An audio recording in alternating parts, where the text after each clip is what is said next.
Look, you've had your hand up for a while. I'm going to take your question. Lady in the front there. Look, my one question is basically, or my one comment, or passing comment, is that so many times you've brought up women in Islam.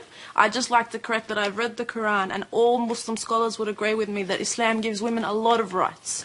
We over and over give women in Islam through the Quran. I may not say it through individuals who preach the religion, but Islam through the Quran gives women a lot of rights, and I need that to be heard. I need that to everyone to understand and hear that. I mean, absolutely. I am a young Muslim woman myself. I sit before you, I have a voice, and I can speak to you, and I can look you in the eye, and I do have my rights. And when I go to Iran, I'm actually Iranian as well, so when I go to Iran, I also have my rights. I need it to be heard that the Quran, Allah Subhanahu wa ta'ala gives us our rights.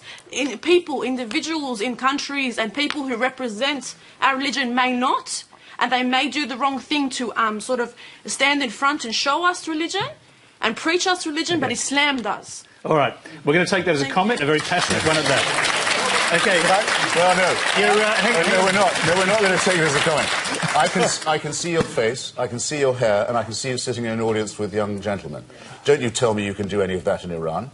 I can, though. No, you can't. Yes, I can. No, you cannot. I can. In Iran, in the Islamic Republic of Iran, where I have been, my hair would be out. My hair would be out because my veil would be little. My hair would be, it may be covered a little bit, but just like in the Bible, in the letter to the Corinthians, it says to cover your head, to be modest. It's a shame she spoiled what could have been a perfectly good statement. All right, okay, I'm sorry. My modesty would be there. I mean, you've been talking about these cheap jokes and things throughout this whole conversation, but you're the only one making the cheap comments. You insult your sisters in Tehran who are being beaten, and raped every day when you say that they have their rights in the Islamic Republic. It's an insult to the women of Iran. I do not. Astaghfirullah. Okay.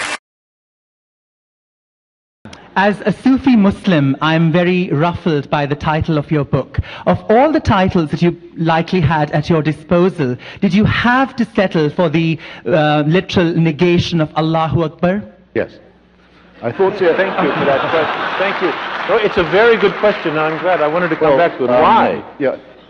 As I've said, I think that all religions are wrong in the same way, in that they privilege faith over reason, but they're not all equally bad in the same way all the time. I mean, if I'd been writing in the 1930s, I would certainly have said that the Roman Catholic Church was the most dangerous religion in the world because of its open alliance with fascism and anti-Semitism, which the damage from that our culture has never recovered from and never will.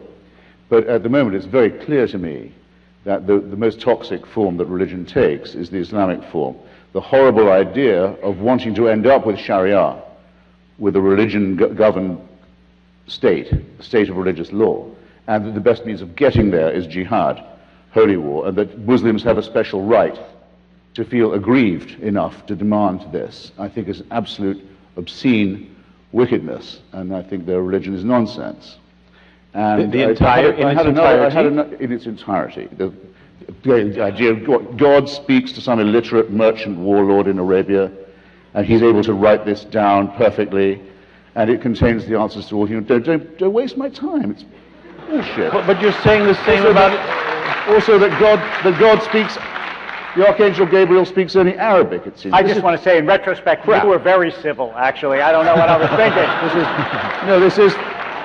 Is this the same characterization of all religions? Well, actually, no, because remember, Islam makes one special claim for itself. All religions claim to be revealed truth. They all are founded by divine revelation. But Islam rather dangerously says, ours is the last and final one. There can't be any more after this. This is God's last word. Now, that's straight away a temptation to violence and intolerance, and if you note, it's a temptation they seem quite willing to fall for. Rabbi, second, I had another motive, which is this. If you remember Dick Gregory, the older comrades here will, great black comedian and civil rights activist, when he came to write his memoir, he called it nigger. Right. It upset a lot of people, including his old mum, who called him and said, why are you doing this? And he says, Mama, every time you hear that word again, they're selling my book. So every Allahu Akbar reminds people that we're in a very serious struggle with a very depraved religion. And that help is available. Friend, you give no quarter? Look, he believes in the prophecy of Muhammad. I'm sorry to say, I think he's being, at best, conned. Yeah. Our time is ticking down.